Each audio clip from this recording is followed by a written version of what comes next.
Nyalika, walang dede si Ate Bipor. Hindi mo nanay yan. Oh, kulay pink ang kwintas niyan. Hindi mo yan nanay. Uy, walang dede.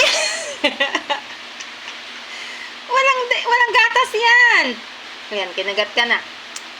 Bipor, huwag mong padedein. Wala ka namang gatas. Si Ay yung nanay mo, oh, si Mima.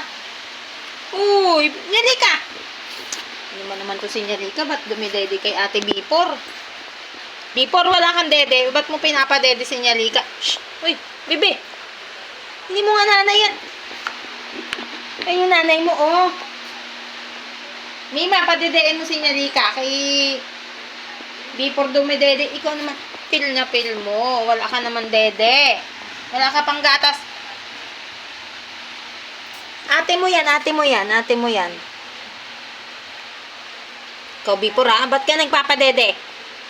Wala ka namang gatas. Kapatid mo yan, eh. Yung nanay, oh. May mahiga. Padede mo si Nyalika. Para hindi ko sinong dinededean nito. Ayun, yung mami mo, oh. Yan yung mami mo. Ayun, dede, oh. Dede ni mami, oh. Ay. Ito kasi yung mami mo. Mima! Ba't kasi sinasapak mo si Nyalika? Diba? Hinta dito. Wala kang gatas. Bakit ka nagpapadede, ha? Magpaliwanag ka.